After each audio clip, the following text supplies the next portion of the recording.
Olá, seja bem-vindo ao Sintonia Educação. Eu sou a Bia Ruberti e hoje eu vou conversar com ela, que é professora, psicomotricista e coreógrafa. Eu estou aqui com Cissa Veronese. Oiê! Que legal te receber aqui, Cissa. Seja Obrigada, um prazer. bem-vinda.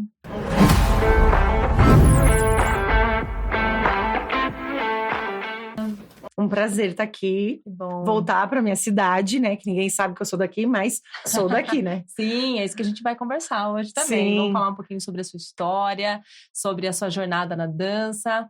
E a gente está muito feliz de te receber aqui, poder falar, assim, da profissão dança com alguém que tem autoridade para falar disso, né? É, minha Gostoso. paixão, na verdade, né, Ai, Bia? que bom, que bom. Minha grande paixão é a docência. Uhum. É esse contato com o outro, esse contato com as pessoas, não só dentro de sala de aula, mas a minha Sim. grande paixão mesmo. Mas Sim. esse momento de formação. Sim. Mesmo, de alguma forma, a gente contribui muito para a formação, né? Do ser, Com certeza. não só da dança, né? Sim, com certeza. E começa falando pra gente um pouquinho da sua história. Você é sorocabana. Na verdade, eu sou votorantinense. Olha é só! louco. Eu sou votorantinense, eu tenho 42 anos. Uhum. E eu nasci aqui, fazem 16 anos que eu tô em São Paulo. Uhum. Eu fui para lá. Eu tinha um grande sonho, na verdade, de trabalhar dentro da Casa da Dança, trabalhar com a Tati Sanches, né? Uhum. Que é a proprietária dessa escola. Sim. E eu comecei a dançar, na verdade, aqui no SESI de Votorantim. Que legal. Tinha um espaço muito. Era um clube pra gente, onde eu podia fazer atletismo, vôlei, ginástica olímpica na época. Uhum. E eu fazia também o balé. Uhum. E Você foi bailarina clássica? Na assim. verdade, eu fiz mais balé, assim, hoje eu posso falar que eu faço mais dança urbana há mais tempo, mas Sim. eu comecei com 9 anos, mas eu nunca tive aptidão para dançar o balé. Então, o balé para mim era enquanto todas as minhas amigas faziam um alongamento, faziam um grand écart, elas tinham mais habilidades. Eu tinha menos habilidades. E aí, a minha mãe, eu ia pedindo, e eu falava, mãe, me inscreve no sapateado. Ela me inscrevia no sapateado. Mas eu continuava com o balé. E aí, eu fui indo pro jazz, eu fiz pouco. E aí, eu só com 18 anos que a street dance, ou dança de rua, na época, surgiu na minha vida, na verdade. Que legal. E você dança desde os 9, né? Sim. E que momento, assim, que você pensou, nossa, eu acho que eu vou seguir isso como carreira? Porque eu acho que quando a gente decide ser professor, é diferente de ser bailarino, né? Sim. Algum estalo, assim, que tem que falar, eu acho que eu gosto de ensinar, assim, acho que eu, sei lá, auxiliar de sala, né? Algum momento que fala, que gostoso estar nessa posição de professora, assim, mas num lugar não muito de ego, assim, mas de ensinar mesmo. Você teve algum estalo, assim, para falar, vou seguir?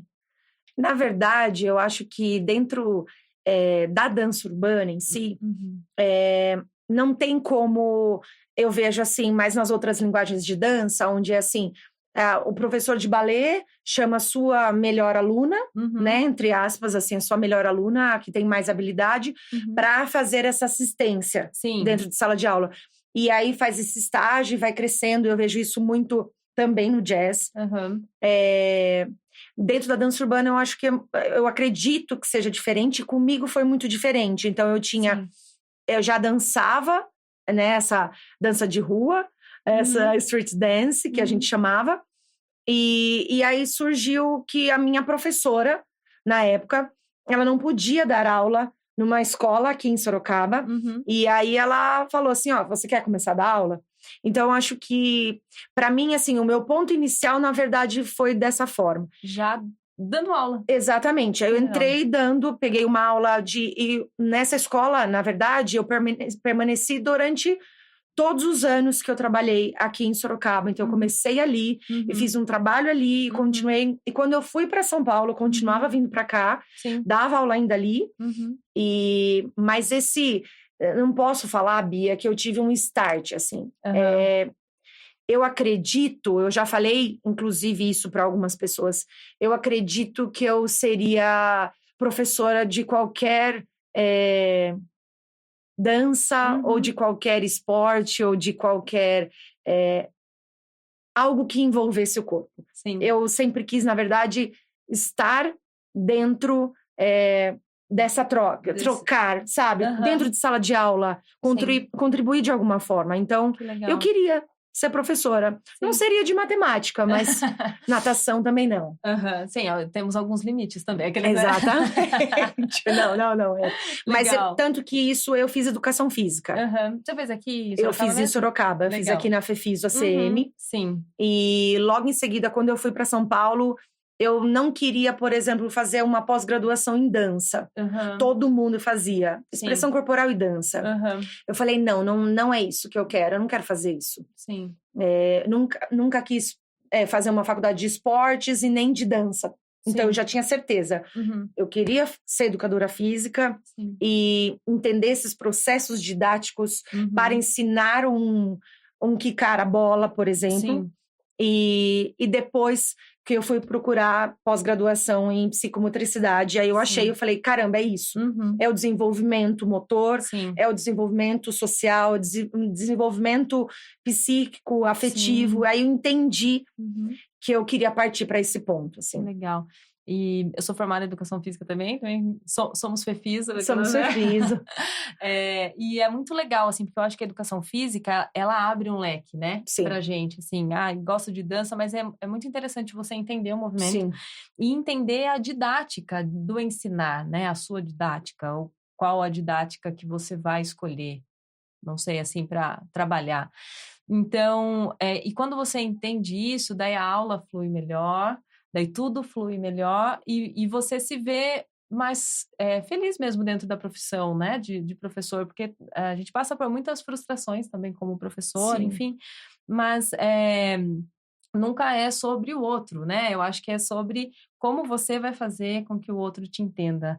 E a didática é muito interessante, assim, você estudar isso e entender melhor o ser humano dentro dessas questões que você falou. Sim. Acho que super ajuda, né? É o processo mesmo, esse processo de você descobrir o método, o mecanismo que você vai acessar. Nós trabalhamos, na dança, nós trabalhamos em escolas de dança com um público muito plural, na verdade. Então, eu tenho trabalho numa escola lá da São Paulo Escola de Dança, que hoje eu sou curadora da São Paulo. Legal. E dentro ali eu já me deparei com públicos muito diversos, né? Um público muito diverso, onde tem uma pluralidade. Palavra difícil. De português também não daria. É muito nítido isso em sala de aula, assim, diferente de um estúdio particular, por exemplo, de um estúdio que eu vivo dentro da Casa da Dança. Sim. São alunos, mas tem uma turma mais homogênea. Então, eu acho que a gente voltar para as nossas... nos nossos princípios, as nossas bases de fundamento, você voltar, peraí, eu aplico isso nessa escola, eu aplico isso aqui, mas peraí, isso não funcionou hoje aqui, eu posso aplicar de outra forma. Então, eu acho que esse processo didático, como você falou, esse processo de desenvolvimento da aula, é uma investigação, na verdade, né? É uma investigação e é constante, esse aprendizado é realmente constante. Não só para o aluno, como para a gente. Sim, né? E é interessante, uma coisa que eu tento como professora é nunca parar de estudar mesmo, nunca estar no lugar de aluno, né? Porque também muda. Quando a gente se torna professor, a gente já faz aula pensando um pouco como professor também, né? A gente só faz assim. Eu tentando ser simpática, mas não tem a gente como. só faz assim. A gente analisa a didática do professor, né? Assim, como é que ele vai ensinar isso? Deixa eu ver. Né? Exatamente. Então, é legal a gente estar nesse lugar, porque a gente vai estar sempre numa posição de aluno, de entender também como é que você vai ensinar aquilo. E não só na parte motora também, né? Porque quando a gente olha para o aluno como um todo, você entende que atrás dele tem uma história, tem uma família, tem uma criação, né? Como ele está vivendo naquele ambiente. Como é que ele está vivendo, como é que ele chega na sua aula, né? O que está acontecendo na casa dele para ele chegar naquela aula daquele jeito, né? Exatamente. Então, acho que tudo isso são ferramentas para você trabalhar melhor, né? Enfim. Eu acho que eu acredito que você ser o docente, você ser o mediador de aprendizado, você realmente não olhar para si. Sim. Você olhar para si antes. Eu tenho desejo de trabalhar isso nessa aula, nesse mês. Sim. Mas não necessariamente a gente vai... Por isso que eu acredito muito no planejamento. Acredito muito mesmo de você chegar e... Eu planejei isso para essa semana. Sim. Mas você vai chegar... Você não sabe como realmente aquele aluno chegou. Você não sabe se ele vai atingir aquele objetivo que você vai propor. Mas peraí, será que eu não tenho que ter um outro olhar para aquela turma naquele momento por conta daquele estudante específico, por conta daquele aluno específico? Sim. E esse é aprendizado, assim... pra gente, eu acho muito mais rico ainda do que pro aluno. Porque ele vai atrás da dança, né? Sim. Ele vai atrás a minha aula, ele vai atrás do hip hop. Mas ele vai chegar ali, será que ele vai aprender o hip hop? Vai aprender o hip hop. Sim. Vai ter fundamento, vai ter técnica, vai ter todos as bases que eles precisam trabalhar, mas não é só isso. Será que ele não aprende a ser mais resiliente também quando ele mas só isso? Tem mais autonomia. Não é? Será que não trabalha em equipe, né? Uma força interna que, né, a pessoa nem sabia. Então, isso é delicioso, né? Sim. De observar, assim, com o trabalho da dança. Sim. E você, enfim, já se viu ali professora aqui em Sorocaba. E como é que você foi para São Paulo, assim? Quando foi esse momento, né? Foi como eu falei pra você. Eu tinha esse sonho em trabalhar na Casa da Dança, em trabalhar com a Tati, que pra gente... nos anos 2000, era a nossa grande referência. Então, em 99, eu não lembro exatamente. Esse ano, a Casa da Dança está fazendo 25 anos. Sim. Então, há 26 anos atrás, eu já frequentava a Casa da Dança. Não era a Casa da Dança. Eu fazia aulas lá semanais. E aí, eu tinha um período que eu fazia, depois eu parava. Mas por conta da dificuldade de trabalhar aqui, estudar aqui. Sim. Eu sempre tive esse desejo. Eu sempre fui muito inquieta, assim. Eu gosto de... Então, eu ia para São Paulo fazer aula com Franquejara, com Felipe Couto, para estudar locking, para estudar popping, que não era na Casa da Dança, era em outro lugar. Aí depois surgiu uma oportunidade de dançar num grupo em Guarulhos.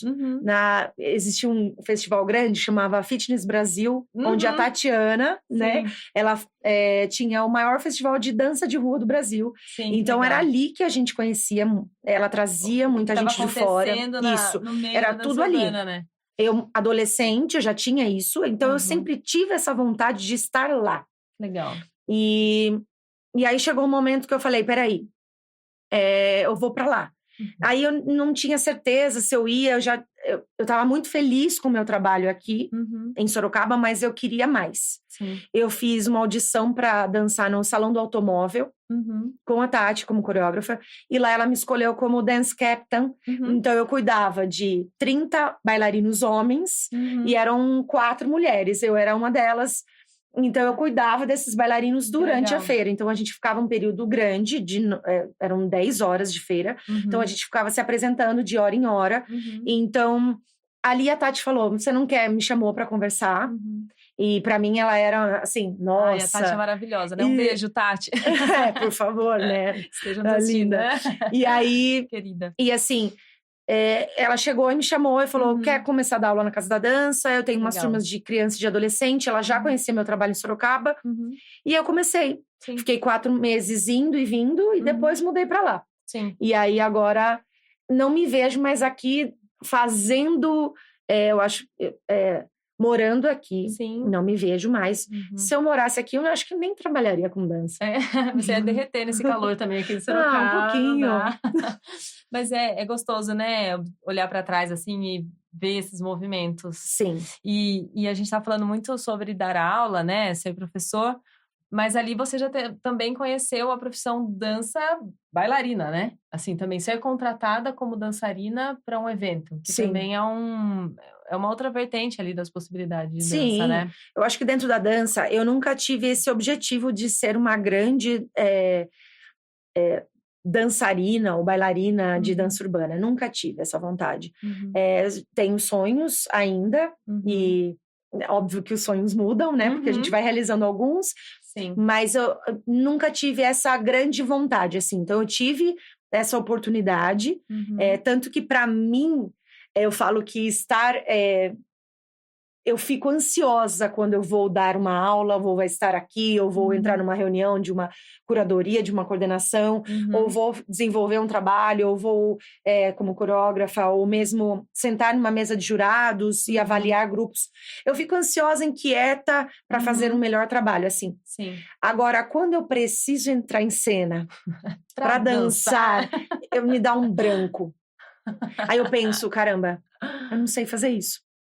E porque para mim tem que ser muito orgânico, muito natural. Sim. E você ter que reproduzir uma coreografia, para mim não é interessante, assim. Então, eu tenho essa sensação. Então, eu passei por esses momentos como quando estava mais jovem, e óbvio que agora ainda às vezes em algumas situações as pessoas pedem, vai, dança um pouco. Mas nunca foi assim o meu principal foco, assim. Sim. Mas é legal, né, assim, que quando eu te chamei para vir aqui, pensei nisso, de a gente falar dessas diversas possibilidades da dança, né?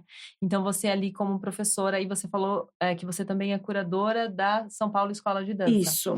A São Paulo Escola de Dança é uma escola aberta, gratuita, né? Sim, é uma escola mantida por uma organização educacional, que é a Associação Pro Dança. Sim. Onde mantém a São Paulo Companhia de Dança. Sim. E não sei exatamente, mas eu acredito que uns 3 anos, acho que numa média de 3 anos ou um pouquinho mais, surgiu a Inês, né, Bogéia, que é a diretora da companhia e da associação, fez esse projeto para fundar, não é fundar, na verdade, né, porque é uma organização de dança, e aí surgiu essa São Paulo Escola de Dança. E eu fiz edital para ser docente da escola. E eu estou lá fazendo editais, me inscrevo nos editais. E aí, no final do ano passado, a Inês me fez esse convite para ser curadora dos cursos de extensão, que são cursos menores, de 64 horas e de 32 horas, para formação mesmo, na trajetória de bailarino. Assim. Sim, e muitas oportunidades, né, assim, desses cursos que são, às vezes, semanais, porque eu participei de um de jazz, acho que há uns 2 anos. Sim. Meu Deus do céu, né? Tipo, o dia todo de aula. Sim, 6 horas, alguma coisa assim, 8 horas. Nossa, e janeiro, a gente voltando das férias. Sim. Foi intenso, mas assim, delicioso pelas trocas. Justamente, claro, fora o conteúdo, né? Os professores que estavam lá, incríveis também. O espaço lá é maravilhoso. O espaço é muito legal, assim, a gente se vê naquele filme Sob a Luz da Fama. Sim. Não tem uma... Sim. Quem é de 2000 sabe do que eu tô falando. Sim. É um espaço lindo. É muito legal, assim, lindo, um espaço, rico. Foi muito, muito bom, assim, estar lá. E eu senti isso também, assim, essa pluralidade de pessoas que vêm de diferentes lugares de São Paulo, que já parece outro país, assim, entre aspas, né? Diferentes realidades. Então, é muito interessante, assim, você ter, como você comentou, né? Você ter essa visão da Casa da Dança, que é um estúdio onde, como aqui também, a sintonia, né? Que a pessoa vem procurando a dança, né? Com um investimento familiar, enfim, ou próprio, né? Adulto. E um espaço onde tem essa possibilidade gratuito, que também demanda um esforço do aluno de querer estar lá, né? Que são, assim, públicos com histórias diferentes, enfim, e objetivos diferentes, mas que a dança permeia essas pessoas, né? Sim. Então, o que você sente, assim, né, de diferente de um espaço para o outro, dessas pessoas, nesse seu caminho, assim, como professora?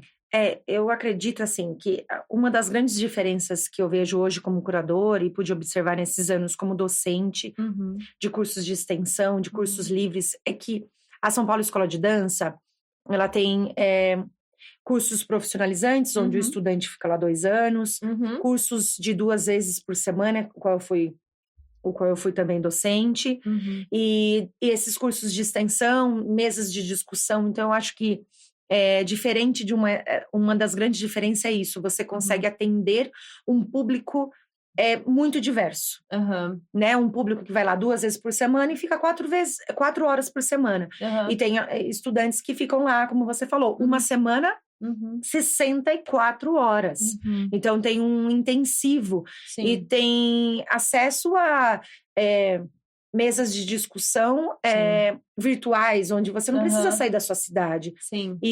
Então, consegue atender muitas linguagens e vários nichos de estudantes. Dentro de uma escola particular, ou mesmo de uma escola mesmo de de escola de educação formal, Aham. onde a gente aplica a dança, Sim.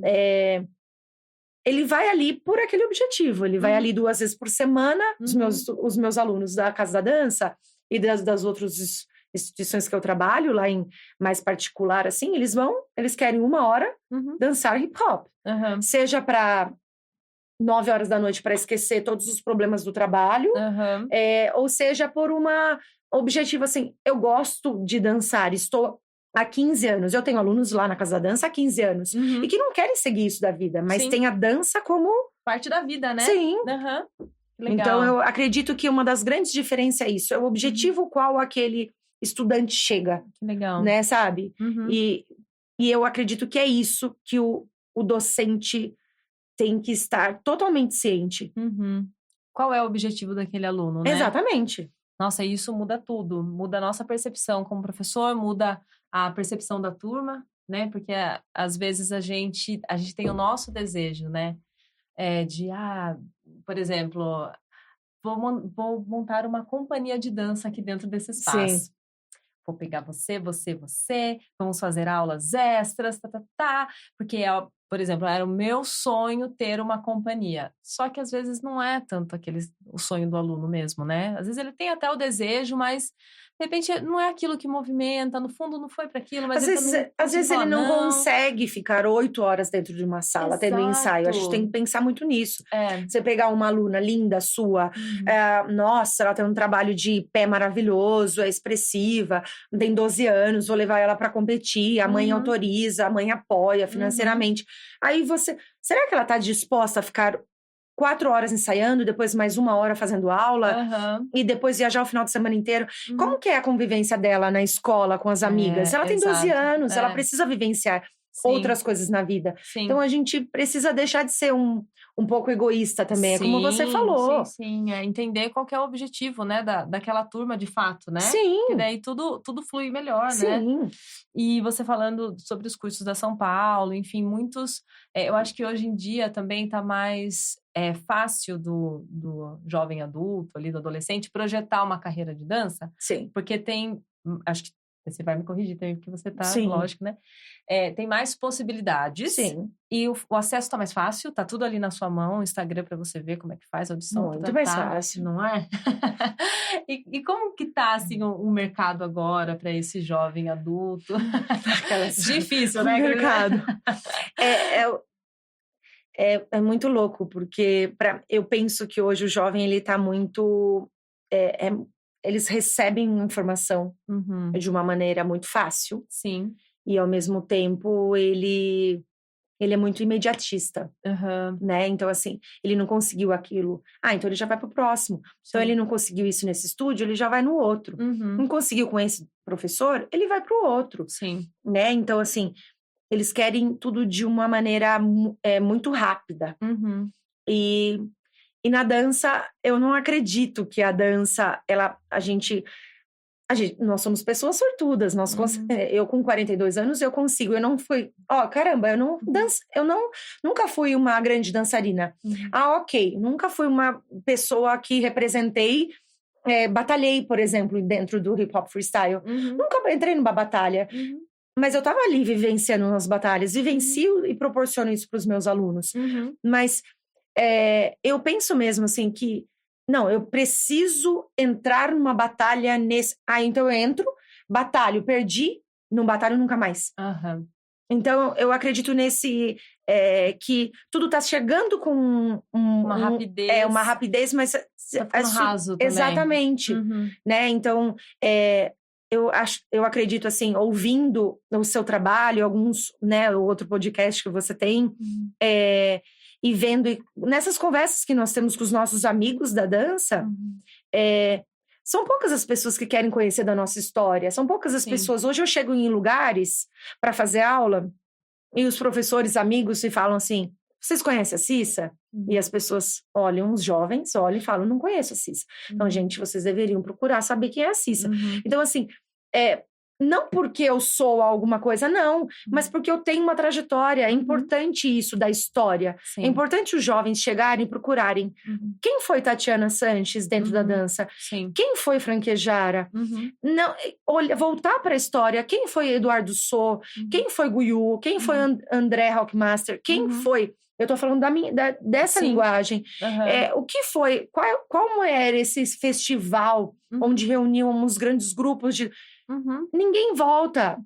Porque é muito mais fácil a gente procurar hoje um estúdio onde eu vou pagar um valor muito, muito baixo, né? Irrisório.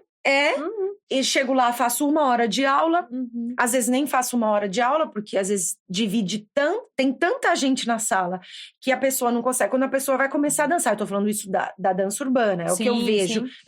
E aí a pessoa vai olhar aquela pessoa que é muito famosa, que dança com um artista, né? E que tem uma aula de qualidade, que tem um trabalho de qualidade, que dança maravilhosamente bem. Mas que tem tanta gente na sala que ela não vai conseguir nem praticar. 1 hora daquela aula paga, não vai não vai conseguir absorver 50% do que é você sentando, pesquisando sobre a pessoa, vendo vídeo da pessoa, escutando conversas, entrevistas com as pessoas. Então, eu acho que esse aprofundamento é o que o jovem deveria fazer. Entender além. Não entender só aquele momento, sabe? Sim. E até eu acho que isso traz mais história para nossa, para dança do bagagem. bailarino. É bagagem de alguma forma. Então é vivência. Exato, né? E são pessoas, né? Alguns dos que você falou, das pessoas que você mencionou, estão aqui, estão no Instagram, né? Tipo assim, oi, tudo bem? Né? Posso, sei lá, enfim, ter um contato. Hoje é muito mais fácil mesmo, eu né? acho que todo mundo usa a ferramenta do Instagram ou as outras plataformas. Todo mundo utiliza dessas ferramentas para dar informação.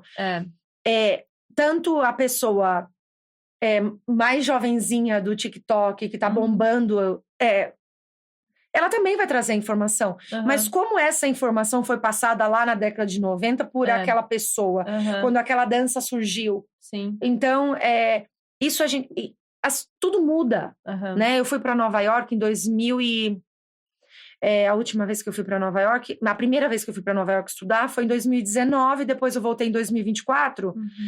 23, desculpa. Não, 24, ano passado. A gente fica perdida. Né? Porque é 42. Né? E quando eu cheguei lá, algumas movimentações, umas danças sociais mudaram o nome.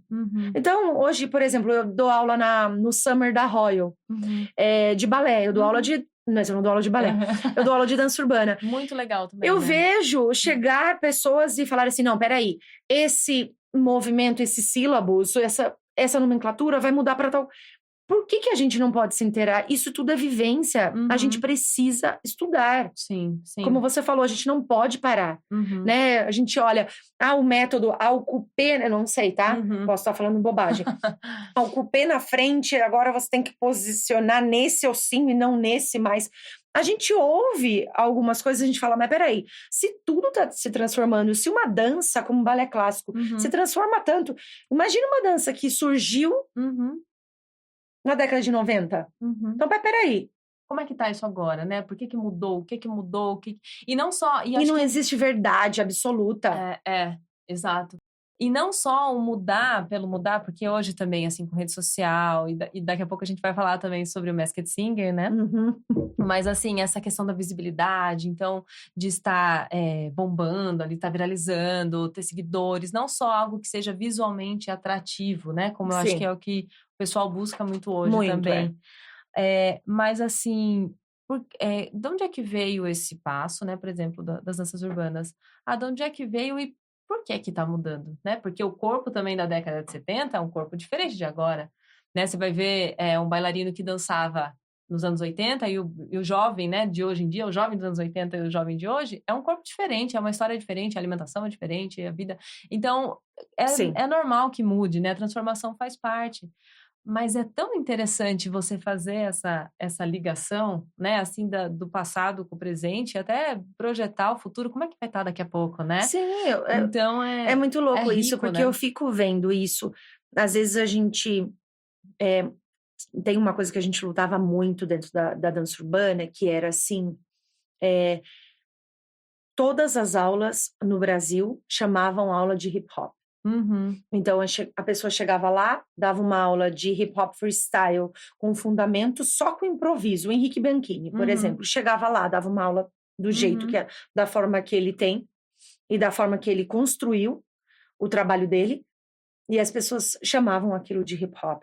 E aí chegava um outro professor, o Márcio Alves, e chegava e dava uma coreografia. Chegava a Fran e dava uma coreografia. O que era o hip hop, então? Né? O que era? O que é? O que cada um estava fazendo? Qual era a diferença? Então, as pessoas queriam nomear as danças. Ninguém pode colocar na balança essas 3 pessoas. Gente, eles são perfeitos, maravilhosos, grandes amigos, grandes pessoas, né? Grandes educadores, docentes, formadores de opinião e de corpos. Então, as pessoas queriam nomear isso. E aí, nesses últimos 5 anos, eu venho observando que hoje não tem tudo como hip hop. Então, peraí, eu tenho aula de popping, eu tenho aula de breaking, eu tenho aula de hip hop freestyle, eu tenho aula de coreografia. Ótimo! Vamos fazer assim também. Sim. Então, eu sinto que o jovem também, ele vai atrás daquela linguagem ou daquele corpo, daquele professor. Né? Ou daquele grande bailarino. Porque o grande bailarino, ele divulga muito mais na internet. Eu não divulgo nada, eu esqueço. Entendeu? Eu só coloca lá, colabora. Que é Passa o evento, que é eu tiro. ótimo também pra gente, né? Eu achei ótima essa ferramenta. Me ajuda muito. Sim, então, e acho que também isso... tudo isso que a gente vem falando assim de estudo, pro bailarino que vai pro mercado, isso é muito importante, porque ele chega com uma outra bagagem também, né? Não só de, enfim, viralizar tá tudo bem, né? Enfim, faz parte e precisa estar no meio. Sim. Mas dentro todas essas possibilidades que tem hoje em dia, né? Como musical, a TV, show de artista, companhia, enfim, como é que vai chegar esse bailarino que não vai só também ter a bagagem do que ele gosta? Porque tem isso também, né? A pessoa fala, eu vou escolher o hip hop ali de coreografia porque eu me sinto melhor. Tá, mas é importante você ter o improviso, né? Não, vou só improvisar porque eu não consigo memorizar direito, então... Tá, mas e a hora que precisar, né? Sim. Não só para um bailarino ou artista, enfim. Mas eu acho que isso também acontece, né? Um pouco hoje em dia, de chegar talvez um corpo acostumado com uma forma de dançar, porque é o jeito que ele se identifica e falta repertório. É desafiador pra gente. É desafiador pra mim entrar numa aula de coreografia. Eu vou decorar menos. Eu tenho 42 anos, eu não dou aula de coreografia. Então, eu vou chegar ali, eu tenho as minhas limitações. Eu vou errar. Mas, assim, tá tudo bem errar. Entende? Eu não quero ser um agente só reprodutor. Sim. Eu não quero que o meu aluno... eu não quero que a dança se torne só reproduzir. Sim. Né? Você tem que... Ou você pode reproduzir, fazer uma aula de coreografia e voltar para casa, anotar os pontos relevantes. Sim. Olhar, observar uma outra aula daquele professor que só dá aula de coreografia. Mas peraí, dentro da performance, nossa, caramba, mas no show ele faz diferente. Tem um momento no show que ele tem um destaque e ele dança outra linguagem. Então, fazer essa busca... Mas peraí, hoje os grandes coreógrafos das grandes artistas brasileiros, Fernanda Fiuza, alguém já olhou ela dançando house? Alguém já viu ela batalhando house? Ela dança house dance. Ela dançou toda essa dança. Mas hoje ela é uma bailarina, uma artista completa de outras linguagens. Mas peraí, aquilo também fez não é parte único. Você tem que voltar pro antes, né? E é importante. Sim. Hoje ela tá na cena e todo mundo vai através daquelas aulas. Mas peraí, vamos respeitar também o que ela foi antes. Todas as pessoas que ela formou. Sim. Tudo que ela criou dentro da dança. Então, buscar toda essa... O antes também e o todo. Sim. Sabe? Esse estudo mesmo. Como você fala. É necessário, né? Sim. E vamos falar um pouquinho do Masked Singer? Vamos. Você é uma das coreógrafas. Sou de danças urbanas. E como que surgiu, assim, esse convite? Como que foi essa experiência para você? Na verdade, eu coreografei 2 temporadas. Uhum. Você já dançou também, né? Que eu já vi uns vídeos seus, assim. Eu dancei sempre nos Não últimos... teve uma participação, assim? É Eu vi você assim, postando alguma coisa, tipo, é meu assim, Deus. foi muito louco, porque eu nunca trabalhei com televisão. Uhum. E eu acredito que os grandes mestres que nós temos na vida, né? A Tati, que é uma grande mestre para mim, e a Kátia Barros, né? Que é a Uhum. diretora coreográfica do The Masked Singer. Maravilhosa também. Elas chegam na gente, elas gostam do nosso trabalho e elas vão testando a gente. Eu fiz um trabalho da 70 anos da Volkswagen. Uhum. E eu fui também coreógrafa junto com a Kátia Barros, Uhum. antes de coreografar o The Masked Singer. Uhum. E ela me deixou ali totalmente à vontade, me deu toda a autonomia. A Kátia é uma profissional assim, Uhum. e onde ela te dá toda a autonomia para você criar. E eu criei junto com ela, e junto com os bailarinos, esse show de 70 anos. Eu não lembro agora, são 60 ou 70 anos a Volkswagen, do Brasil. E aí a gente criou isso e logo em seguida ela falou, olha, eu vou te convidar porque eu queria que dentro do mercado da televisão necessita de uma nova roupagem dentro da dança. E eu trabalho com jazz. Uhum. E ali já tem a dança de salão. E eu queria muito colocar a dança urbana. Uhum. E aí ela me chamou e aí eu topei. Aí eu fiz a 4ª temporada e a 5ª temporada. Uhum. E aí, assim, a vontade dela realmente era para que eu conseguisse chegar com a dança urbana dentro desse mercado Sim. da TV, né? Sim. O qual ela trabalha muito com musical e ela trabalha muito com TV. Uhum. Então, essa foi a vontade, assim. Que legal. Foi um trabalho bem legal, assim. E eu vi que ela fez umas aulas com você também né, lá no... Sim! Tô voltando, acho que um tempo, tô lembrando disso. A Kátia sempre ela é muito curiosa e ela queria entender esse balanço, esse groove, essa dança que é diferente, né? Antes mesmo dela fazer o convite, assim. Sim. E eu tive, na verdade, como você falou, eu tive que dançar. Não é que eu tive que dançar, mas a Kátia meio que... você vai dançar. A última apresentação da 4ª temporada, que ainda tinha como a Ivete Sangalo como apresentadora, era uma música do Bruno Mars. E então era um funk... do americano, né? Norte-americano. E aí ela falou, Cissa, você vai me ajudar a montar e tal. E aí, porque as aberturas do programa, todas as aberturas do programa da Masked Singer tem a direção da Kátia Barros e coreografia da Kátia Barros.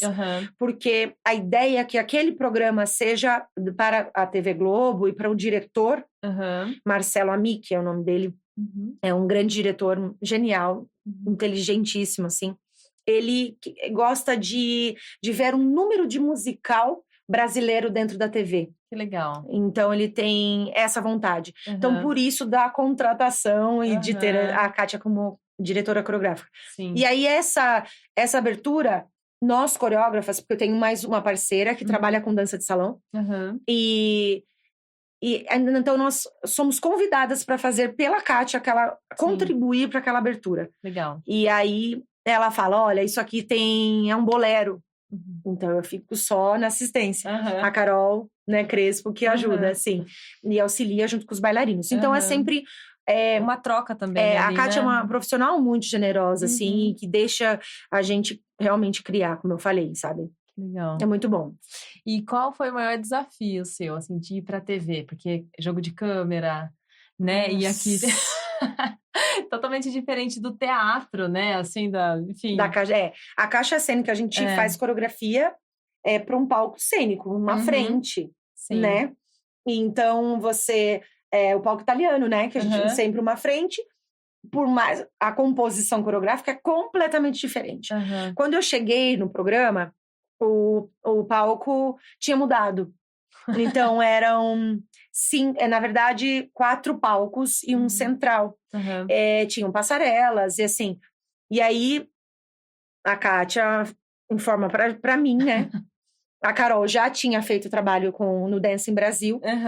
Então, ela já conhecia a câmera. Sim. E ela falava assim, aqui vai ter uma câmera assim, aqui assim, aqui assim, essa aqui é flutuante. Eu falei, mas peraí, tem que estudar. Tem essa entrada, tem essa saída, essa entrada pode.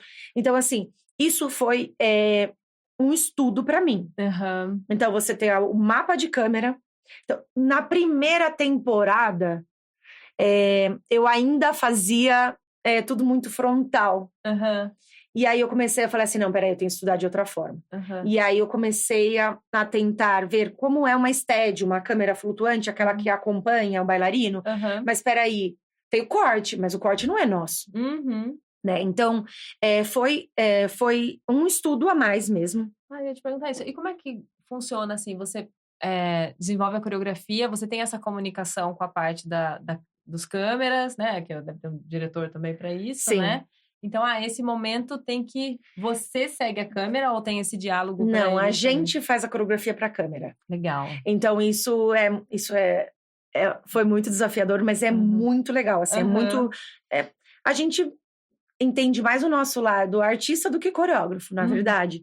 Sim. Porque você tem que ter um momento onde você... Porque você não é o balé, você não tá coreografando o balé. Você tá coreografando. Primeiro, você tem que coreografar o artista. O artista, ele tá com uma cabeça gigante. Ele não tá enxergando. Ele tá passando calor. A voz dele é gravada anteriormente. Então, ele não precisa cantar. Mas o microfone, ele tem que estar. Porque senão não faz sentido. Né? Então, isso é tudo avaliado para que ele permaneça no programa. Sim. E aí tem um corpo de baile atrás. Esse corpo de baile, normalmente a gente faz audição, normalmente integram uns 22 bailarinos. E aí você tem que colocar esses bailarinos. Mas assim, são muitas coreografias. Nessa temporada, eu coreografei 29 coreografias. Nem todas saíram ao ar. Essa temporada, a maioria minha foi ao ar. Acho que 2 que não foram. Mas na temporada passada, a maioria caiu.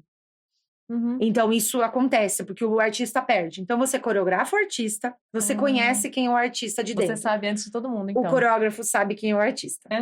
O bailarino não sabe. E aí, você integra esse bailarino. O bailarino, hoje, você tem 5 bailarinas.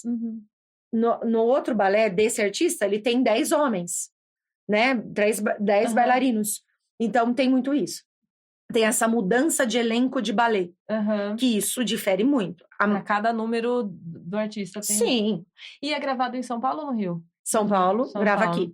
E aí, o que a gente tem que fazer? A gente tem que colocar, fazer essa composição coreográfica e colocar, gravar, falando como se você fosse o artista, junto com o balé na sala de ensaio, normalmente. E aí você fala, olha, eu sugiro que nesse momento use a câmera zenital. Eu sugiro que nesse momento o artista chegue próximo à câmera flutuante, venha, conduze, chega numa outra cena, num outro palco. Eu sugiro que aqui pegue a câmera fotográfica e pegue a câmera fotográfica e o artista atrás. Então, são sugestões. Agora eu quero que ele encontre a Eliana no palco. E aí, depois, a direção vê esse vídeo, a direção de imagem, de câmera, e aí eles fazem esse estudo, e eles fazem exatamente o que você quer. Que legal. Só que na hora da edição... Tudo pode mudar. Tudo muda. Tudo muda! Tudo muda. Assim, essas câmeras muito específicas permanecem. Porque às vezes o artista acerta, às vezes o artista erra. Ah, tem isso também, né? Tem, porque ele não tá Se enxergando. Às vezes ele não enxerga. Eles não enxergam. Dá dó, eles não enxergam. Sim, é puxado pra eles também, né? Sim, e tem o público, né? Tem porque a coisa ali do momento também, e né? tem o jurado. A Sabrina Sato tem que aparecer. O Tony Ramos, como ele não vai aparecer? Verdade, a Eliana, ela precisa aparecer. O artista, ele é o principal. Essas pessoas são os principais. O corpo de baile, ele não é o principal. Ele tá ali pra compor. Exatamente. E aí você tem que fazer com que a sua coreografia ainda apareça. Porque assim, você tá trabalhando ali, como que você não vai fazer a sua coreografia aparecer? Meu Deus. Como que você não vai colocar aqueles bailarinos que são brilhantes, tá? Eles são brilhantes. É muita gente se inscreve. Esse ano foi uma média de 450, assim. Nossa, pra sair 22. Nossa, gente. Ficaram 22, 11 meninas e 11 meninos. Nossa. E uma rotina de ensaios, assim, super intensa, né? São 8 horas de ensaio antes de começar as gravações. Quando começam as gravações, continua criando, né? Normalmente a gente coreografa uns 6, 7 programas. E foi gravado ano passado, né? Foi gravado em outubro, novembro? A gente começou em outubro. É intenso também, Agosto nós fizemos a seleção. Uhum, E aí, outubro, novembro e dezembro. Dezembro já acabou. uhum. É direto Sim. dentro do estúdio. Há dias de gravações e ensaios de palco, que é uma vez existe uma passagem de palco. Normalmente dura 15 horas, 12 horas dentro do estúdio. É intenso. Sim. Mas por um tempo também, assim, né? Sim, sim. E é super... Acho que também é uma visibilidade diferente de tudo também, né? Assim, que tem não. Você tem contato com pessoas que são pessoas que são artistas. Uhum. Você tem o contato com aquela atriz que você vê na TV, Sim. normalmente, e você conversar e ela contar a experiência, porque assim, os ensaios são bem rápidos, nós temos pouco contato. Mas é importante. Sim. É interessante você conversar com ela, entender que as dificuldades, as limitações dela. Porque tem isso também. Sim. Eles chegam, alguns chegam com aquela vontade, mas ele tem limitações. Sim. Essa temporada teve uma artista, foi assim, para mim, uma jornalista esportiva, eu acho ela, eu adoro esporte, adoro ficar assistindo jogo e tal. E aí, ela chegou muito animada, ela é maravilhosa. E aí, assim, totalmente disposta. E ela tinha dificuldade em decorar. Que é difícil mesmo. Jornalista, dificuldade em decorar, mas ela tinha dificuldade. Só que chegava em cena, ela se jogava. Ela foi indo a cada programa e aquilo foi tão maravilhoso, porque assim, ela conseguia fazer com a espontaneidade dela a nossa coreografia. Legal. Mas ela respeitava muito os bailarinos, assim. Eles deixam encostar a mão, sabe? Alguns deixam encostar a mão, deixa conduzir. Sim. Isso facilita muito, assim. Sim, e por isso que o bailarino ali tem que ser... Ele não precisa ser... Eles são bem bons, tecnicamente. Mas eles precisam ter uma visão. Eles não podem deixar uma fantasia, porque é uma fantasia grande. E ele deixar essa fantasia grande... Ele pode virar e... Teve um que foi muito engraçado, foi o Supla, uma fantasia do livro na 4ª temporada, era assim, na frente era estreita, e atrás tinha uma diagonal. Então, quando ele virava, ele quase derrubou a Ivete, assim, no primeiro programa. É muito legal essa cena. E ele virou, assim, e ele batia nas pessoas. Mas, gente, Supla, 60 anos, tendo que dançar. Sim. É muito legal, né? Assim, sabe? É uma experiência, assim, única pra mim. Que legal. E é um programa que é de um formato internacional, né? Assim, Sim. Americano? Na verdade, japonês. Ah, é? Japonês. E vem com alguma coisa que vocês têm que seguir de coreografia, Não, né? Assim... Nós temos normalmente as referências do programa. Tá. Então, aquele número precisa... Tem, por exemplo, tem uma escada, a Nazaré Tedesco, por exemplo. Esse ano ela tinha uma escada. Sim. Não precisava jogar ninguém da escada, mas eu quis jogar. O bailarino. Óbvio. Eu vi. Então, assim, como que não ia? É uma marca da Nazaré. Sim, imagina. Eu não sei se ela vai sair no primeiro programa. Eu não sei se ela vai sair no terceiro programa. Sim. Como eu não coloco uma marca, sabe? Sim. E era Nani People, assim. Ela tinha uma expressão corporal absurda. E assim, e ela queria subir a escada. Mas a gente não tem acesso à escada. Algumas coisas nós não temos. Então, eu queria, por exemplo, fazer um balé na escada toda. Mas eu tinha montado a coreografia de outra forma. Então, a gente recebe essas referências, mas elas não são antes de compor a coreografia. E a gente não tem a música gravada, a voz do artista, para o bailarino ensaiar. Tá. Então, pode chegar na hora e mudar. Isso acontece muito. Sim. Nossa, o bailarino tem que ter, assim... Porque o bailarino, ele não pode ouvir a voz do artista. Quando ele ouvir a voz do artista, ele vai conhecer o artista. Sim. Entende? Então, e nem a gente tem acesso. O coreógrafo também não tem acesso. Então, a gente tem uma base, a música, o arranjo será assim. E nós vamos pro palco. E aí, quando chega no ensaio de palco, e aí normalmente coloca-se a voz do artista. Às vezes não. Também, se o artista pede para não colocar. Às vezes tem alguém que já é bem peculiar. O Supla, por exemplo. O Supla, como que colocava a voz dele? Não tem como. Todo mundo saberia. Ai, Mas que é legal. muito legal. Isso é um trabalho, assim, que eu...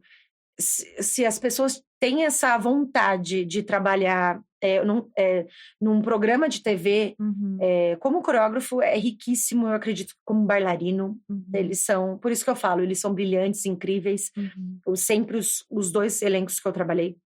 Porque é uma outra construção, assim, de Sim, um artista mesmo. legal. Muito legal. Muito bom, né? Tem muitas possibilidades, assim, Sim, né? Eu acho que sim.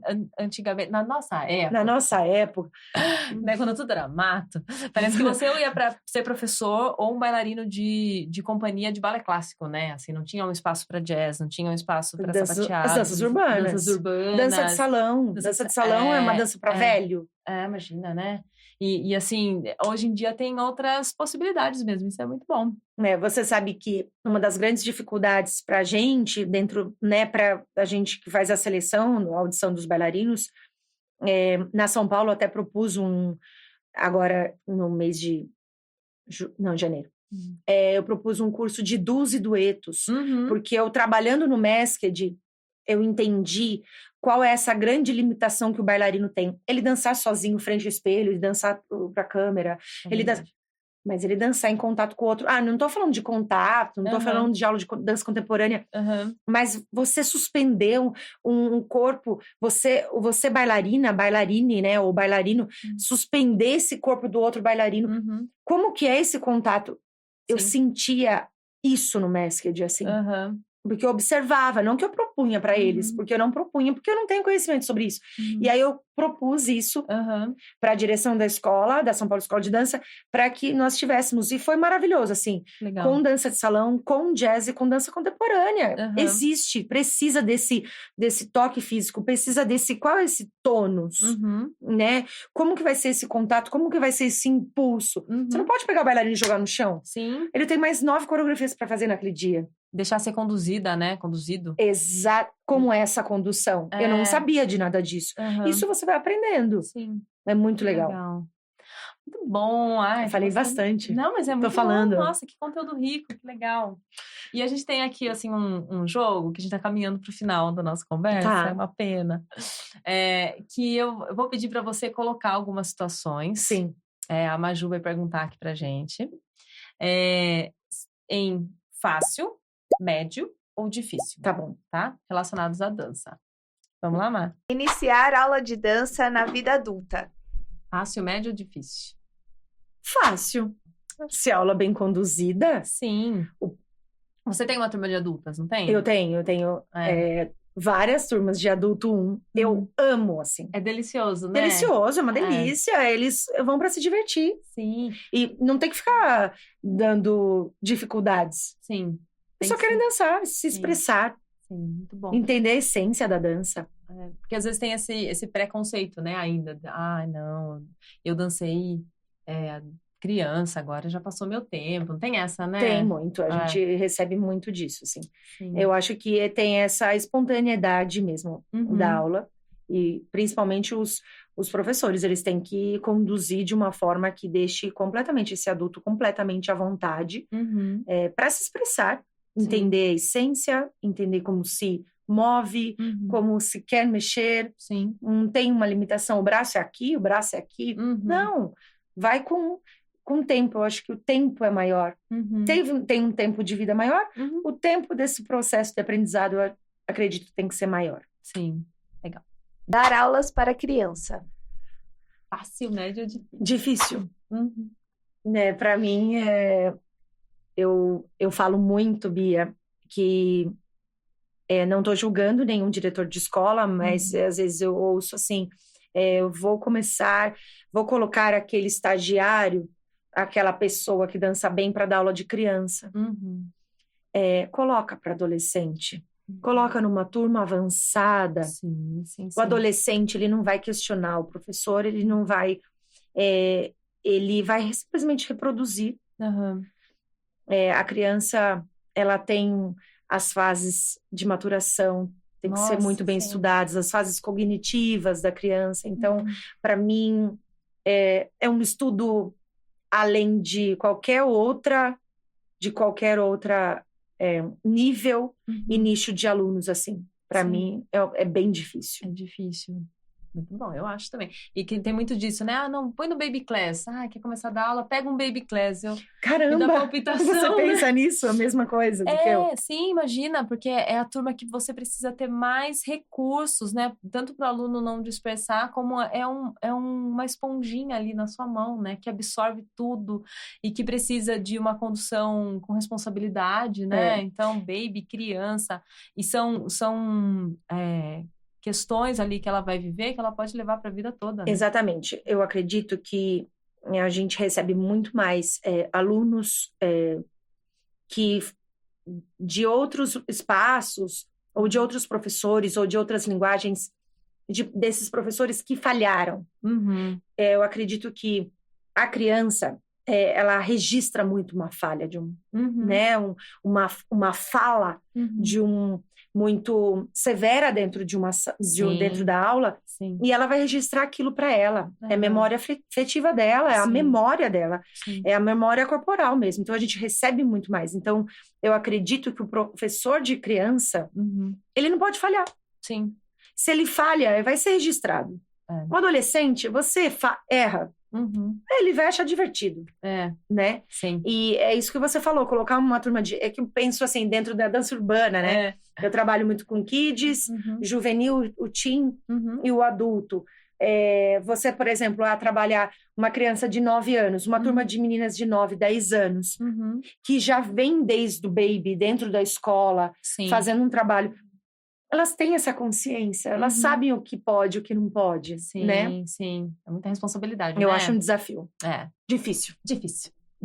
Se tornar um bom professor de dança. Difícil, é né? fácil, gente. É super válido tudo que a gente falou até agora. Não, brincadeira. Se quiser, eu acho bem fácil. Se tem vontade mesmo. Não, eu tô brincando. Eu fui... Como é que fala a palavra? Sarcástica. Não, é difícil. A gente não para de estudar, né?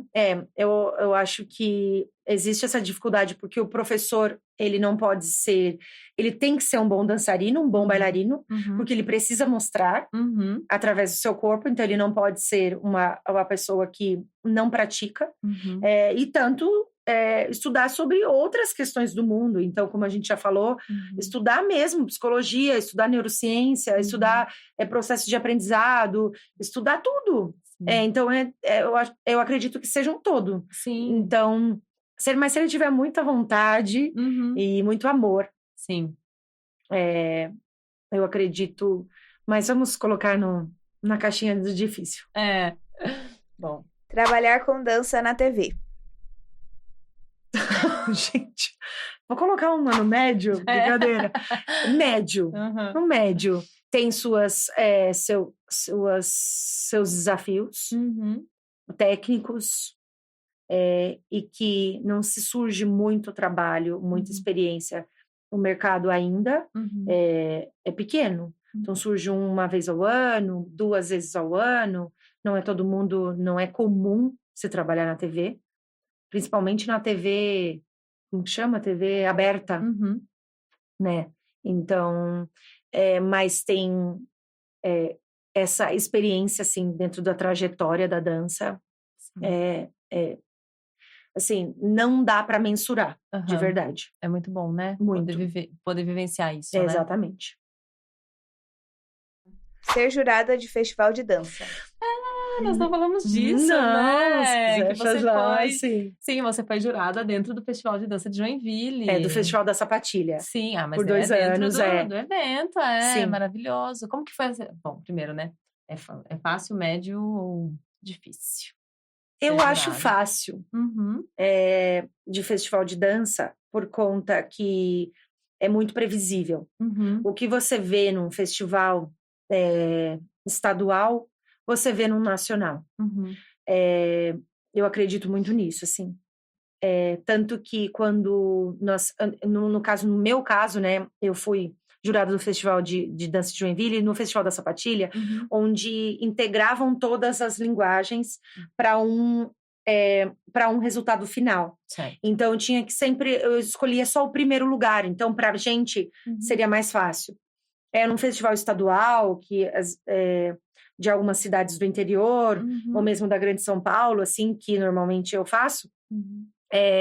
você tem que colocar primeiro, segundo e terceiro, classificar, né? Primeiro, segundo e terceiro lugar. Uhum. Até acho um pouquinho mais difícil. Mas o que você, às vezes, vê, você viu num festival em abril, aí você vê a mesma coreografia em maio, aí você viu aquele vídeo de maio que teve um bom resultado no festival, você vê no palco. Uhum. E aí você olha, você fala, caramba, você já conhece aquele trabalho. Sim. Normalmente a gente vê assim. Legal. E quando algo se destaca muito pela autenticidade mesmo no trabalho, sabe? Originalidade. Aí seus olhos brilham, sabe? Aí você vê aquilo e você fala, caramba, olha que original, olha que coreógrafo que realmente faz um trabalho, pensa no processo todo. Assim, né? E aí chega no final, tipo, coloca aquilo pra você numa caixa cênica, você fala, caramba! Sabe? Então, e ali você vê, no Festival da Sapatilha tinha essa qualidade. A gente não tinha iluminação. Então, a gente tinha o trabalho nu e cru. É muito legal ver isso, assim. Então, eu acredito que seja fácil. Mas precisa realmente estudar todas as vertentes. Normalmente, eu trabalho só com danças urbanas, mas eu dou aula só de danças urbanas, mas eu acabo trabalhando com outras linguagens. E então, você tem que realmente conhecer das outras linguagens. Você tem que olhar um trabalho de jazz? Tem que... A São Paulo Companhia de Dança, o Balé da Cidade, companhias de fora, ou brasileiras. Você tem que assistir tudo, né? Pesquisa no YouTube, Companhia da Holanda, pesquisa, né? Ter esse contato. Mas eu acho fácil.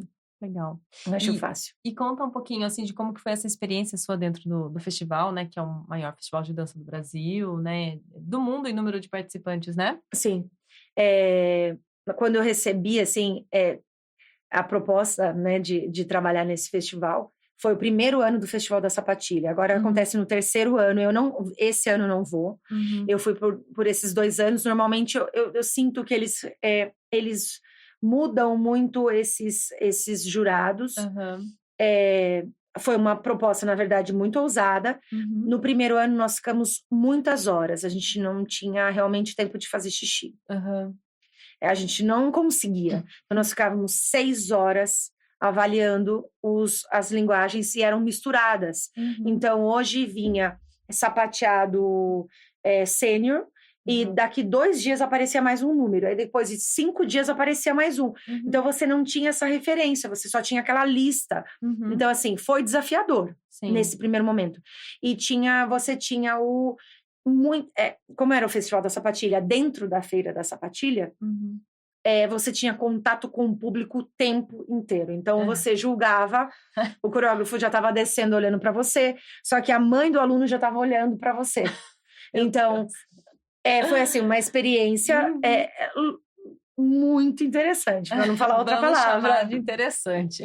Mas no segundo ano já foi diferente, já foram divididos, porque nós sugerimos, né? Nós tivemos uma reunião com a organização e nós conversamos e mandamos e-mail e falamos, precisa mudar isso, porque senão surgiriam muitas críticas para o festival. E aí, no segundo ano, foi muito melhor. E nós tivemos essa reunião para melhorar ainda mais. Sim, importante. Sabe? Porque, por ser o maior, né, festival em número de pessoas, e um festival de muita qualidade, a gente sentia que no palco principal tinham coreografias com médias muito altas. E quando chegar, porque nós sabemos que existe assim... por exemplo, o jazz avançado, sênior, avançado, solo feminino. Nós temos lá 150. Eu sou muito Caxias. Então, eu pegava todo eu não trabalhava na banca principal, mas eu pegava eu faço isso, tá? Esse ano eu não vou fazer. Eu jogo numa planilha do Excel. E vejo a nota de todas as pessoas na ordem, quem foi reprovado e tudo. Para eu sentir quem seria aprovado na Feira da Sapatilha e o que chegaria para mim. Então, como eu falei, num solo feminino de jazz, chegam meninas que dançam com média de 9,2. Mas existe danças que são mais marginalizadas ou que tem menos esse espaço, de dança urbana, solo masculino, sênior, que teve 7,6. Então, você avalia uma pessoa de 9,2 e outra pessoa de 7,6. Que para o festival, para a organização do festival, aquilo precisava também ser regulado. A gente sentou e conversou também sobre isso, para que as pessoas tivessem mais acesso. Porque a ideia do Festival da Sapatilha é maravilhoso. Sim. A pessoa que dança em São Paulo é diferente da pessoa que dança no Rio Grande do Norte. Sim. Não é compatível. Olha o número de informação que a pessoa de São Paulo recebe. E a do Rio Grande do Norte. Só que ela quer vir para esse festival. Sim. Então, estar dentro do Festival da Sapatilha, será que essa média não poderia aumentar também para dar mais acesso para essas pessoas conhecerem também? Sim. Então, tudo isso a gente foi conversando, mas foi muito legal essa construção desse festival. Esse ano eu não vou, acredito que eu não vá, mas eu acredito que esse mercado competitivo também de festival de dança tem que ser reformulado todo dia. Sim. Sabe? Precisa ser revisto. Né? Eu acredito muito, assim, nesse trabalho. Porque a gente não avalia mais dessa forma. A gente não avalia mais da forma que a gente avaliava 3 anos atrás. Sim. Então, tudo precisa de... Aquela mudança que a gente falou antes também precisa passar por tudo, né? Eu também acho. Eu acho que o jurado tem que sentar ali, numa mostra comentada, numa mostra competitiva, e analisar o todo. Analisar o trabalho do coreógrafo, analisar o trabalho cênico, o trabalho de construção de composição mesmo, né? De analisar uma iluminação. E para isso, precisa se entender de tudo. Não se entender, mas ter uma pincelada, uma noção, né? Sim. Ai, que delícia, acho que é isso. Cissa. Muito obrigada. Obrigada a você. Mais uma vez. Foi muito bom ter você aqui. Acho que foi um conteúdo, assim, super rico. E, enfim, obrigada por ter você aqui e desejo, assim, muito sucesso, muita prosperidade. Eu falei isso pra você fora daqui, assim, que eu acompanho você há muito tempo. E que eu acho linda a sua carreira, assim, sua trajetória, observando de longe, te admiro demais. Enfim, e desejo que você continue alcançando os seus sonhos e prosperando muito e sendo uma referência pra gente mesmo aqui na dança. Obrigada, Bia, assim, quando a gente se falou a primeira vez, assim, eu agradeço primeiro pelo convite e por essa troca mesmo de experiência. Eu acho que nós somos feitas a partir dessas trocas de experiências, assim, e poder estar com você né, dentro de um espaço o qual eu não conhecia, mas conhecia pelo nome, mas não conhecia fisicamente. Estar aqui, assim, saber o quanto você batalha pelo seu trabalho aqui, não é de hoje, desde antes de eu ir para São Paulo, e ver de fora que você não para, chegar num congresso de jazz, te encontrar, no corredor, só para te dar um oi, porque eu estou lá por causa de amigos, e assim, é muito bom essa relação, e parabéns, continuem conquistando também tudo que vocês almejam, e tudo aos poucos, e sendo muito próspera em todos os seus objetivos mesmo. Obrigada mesmo pelo carinho. Obrigada. Obrigada. E para você que ficou até aqui com a gente, curte, comenta aqui o nosso podcast, continua acompanhando aqui no YouTube e também nas nossas redes sociais. Beijo!